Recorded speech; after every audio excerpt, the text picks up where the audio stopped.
Hai semuanya, ketemu lagi bareng Mihu di sini.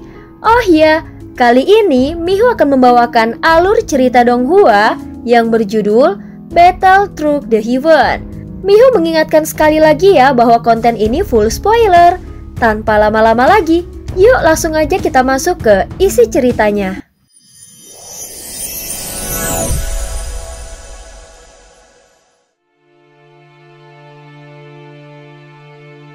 Melanjutkan dari kisah sebelumnya. Pada saat ini Ye Beijing tidak berkata apa-apa lagi. Bahkan dia tidak tinggal di dekat Xiaoyan lebih lama. Dalam sekejap mereka semua menghilang seolah-olah dia tidak ingin mengganggu proses kultivasi Xiaoyan. Sikap ini juga menunjukkan pengalaman luas yang dimiliki oleh Ye Beijing. Saat berikutnya segalanya pun tampak tenang kembali. Tatapan Xiaoyan tertuju pada avatar Yuan Shen-nya. Setelah boneka avatar Yuan Shen-nya meledak, dia menelan esensi darah yang tertinggal. Dikarenakan sebelumnya Xiaoyan harus menghadiri pertemuan sang pemusnah, dia menunda avatar Yuan Shen-nya menyerap esensi darah ini. Namun saat ini energi dan darah avatar Yuan Shen-nya yang lemah kembali meledak di dalam tubuhnya. Sehingga satu persatu bintang di antara alisnya mulai berkumpul kembali. Meskipun tidak sesulit saat pertama kali menembus batas kekuatannya, namun proses ini tetap tidak semudah yang dibayangkan. Meskipun esensi darahnya murni, namun itu masih jauh dari cukup. Avatar Yuan Shen-nya tidak menunjukkan ekspresi apapun. Dia langsung berdiri dan terbang melintasi wilayah misterius ini. Untuk memulihkan dirinya sepenuhnya, dia perlu memadatkan kembali bintang-bintangnya. Namun wilayah misterius ini telah benar-benar terkunci. Sejak pertempuran itu banyak sosok dan kekuatan yang mencoba masuk ke wilayah misterius. Namun tak satu pun yang berhasil menembus lebih dalam. Jadi semuanya hanya berkumpul di luar wilayah misterius. Sebelumnya mereka sudah mencoba berbagai cara namun tetap gagal menembusnya. Energi kekerasan yang memenuhi tempat itu begitu padat dan menakutkan. Hingga pada akhirnya sebuah suara tiba-tiba mengguncang keheningan. Terlihat seorang pria dengan rambut berwarna emas gelap menerobos keluar dari dalam wilayah misterius. Dia sama sekali tidak menghiraukan sosok-sosok lain yang ada di sekitarnya dan bergegas untuk pergi. "Saudara, mohon tunggu sebentar," seru sebuah sosok yang tiba-tiba bergegas ke arah avatar Yuan Shen milik Xiaoyan. Namun saat pemilik suara itu mendekat, sebuah tinju bercahaya keemasan langsung menyambutnya seperti kilatan cahaya rembulan. Sosok itu terkejut dan terpaksa mundur untuk menghindar. Xiaoyan sendiri tidak berkata apapun. Dia juga berubah menjadi cahaya merah yang langsung melesat pergi dengan sangat cepat tanpa menyisakan gelombang aura sedikit pun. Meskipun gerakannya tampak tenang, namun kekuatan dari pukulan tadi sangatlah mengerikan. 3 orang yang sebelumnya muncul dari dalam wilayah misterius itu memiliki kekuatan yang bahkan lebih menakutkan. Apa sebenarnya yang terjadi di dalam sana? Mungkinkah semua warisan sudah direbut oleh mereka? Namun ketika mereka ingin mengejar avatar Yuan Shen, Xiaoyan sudah tidak terlihat lagi.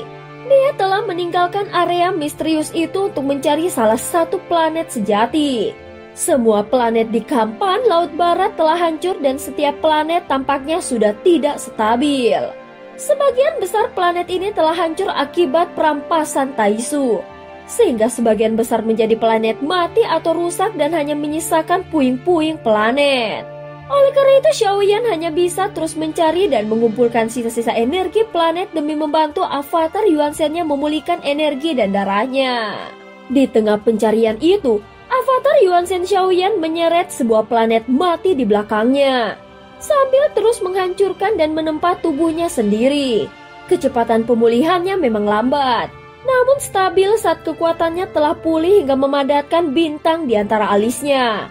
Dia telah menyeret 3 planet mati bersamanya. Bahkan kekuatan tubuhnya telah melampaui kondisi puncaknya sebelumnya. Inilah jalan kultivasi klan Yuan Shen. Tidak cukup hanya dengan berkultivasi, tetapi harus melewati proses penghancuran dan penempaan berulang kali. Suatu hari nanti dia akan mampu menembus batas dan mencapai ranah kuno. Saat ini Xiaoyan hanya bisa menghela nafas. Sebelum tubuh utamanya benar-benar pulih, untuk sementara dia akan fokus memperkuat avatar Yuan Shen-nya. Setelah avatar jangkrik emasnya melahap darah Chu Jiangyi, kultivasinya masih berada pada tingkat ketiga keabadian para dewa. Walaupun Chu Jiangyi terbunuh, sebenarnya Chu Jiangyi belum benar-benar mati. Bagaimanapun jiwanya belum musnah sepenuhnya. Jadi dia pasti masih hidup dan berada di suatu tempat di luar wilayah misterius dunia Sensi, di dalam dunia misterius surga barat, tepatnya di dalam sebuah bintang yang sangat besar. Seluruh area itu dipenuhi oleh batu-batu berwarna hitam kelam tanpa kilau sedikit pun. Di permukaan batu-batu itu tampak seseorang telah menggambar pola-pola ukiran emas yang tak terhitung jumlahnya. Jika ditelusuri dengan mengikuti pola emas tersebut, maka semakin terlihat padat dan rumit. Di dalam kegelapan itu tampak ada sebuah gua tua.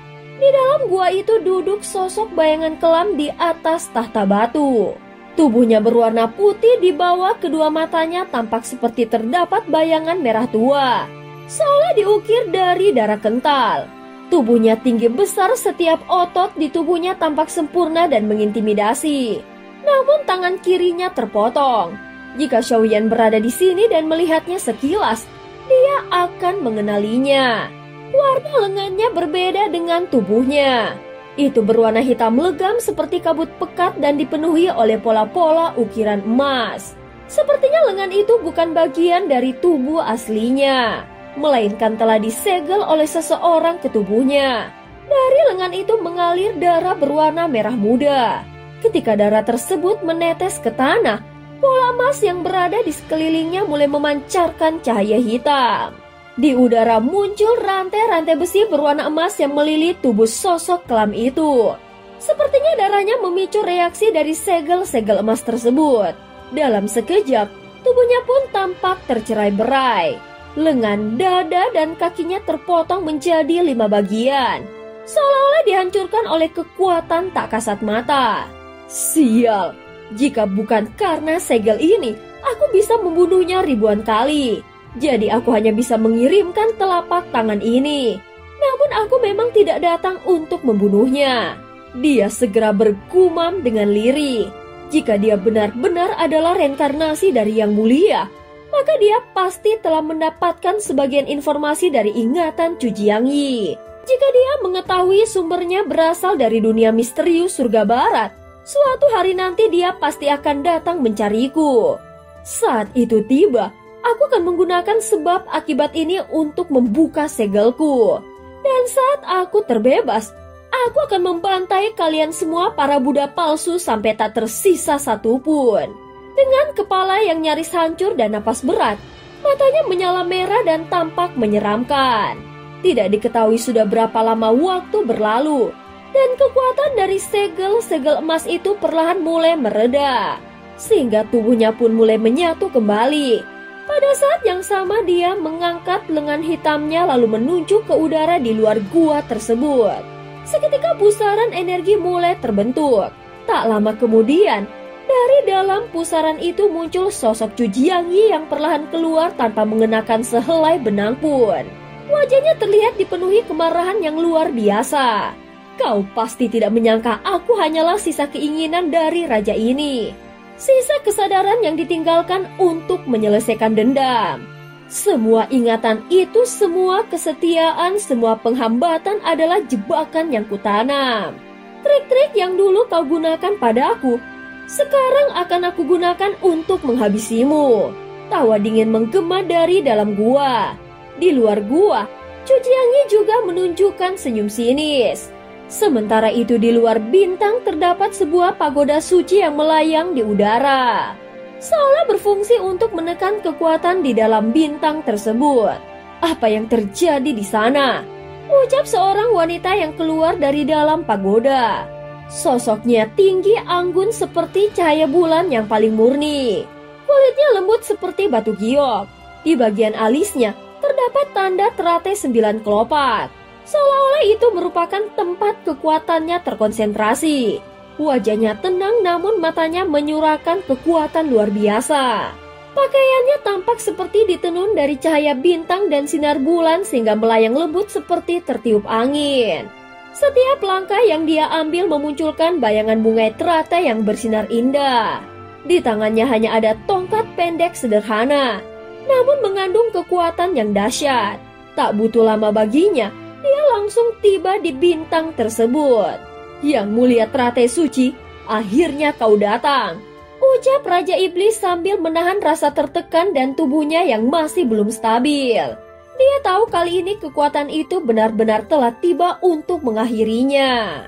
Dan cerita pun berakhir. Terima kasih udah dengerin Mihu dari awal sampai akhir ya. Sampai jumpa.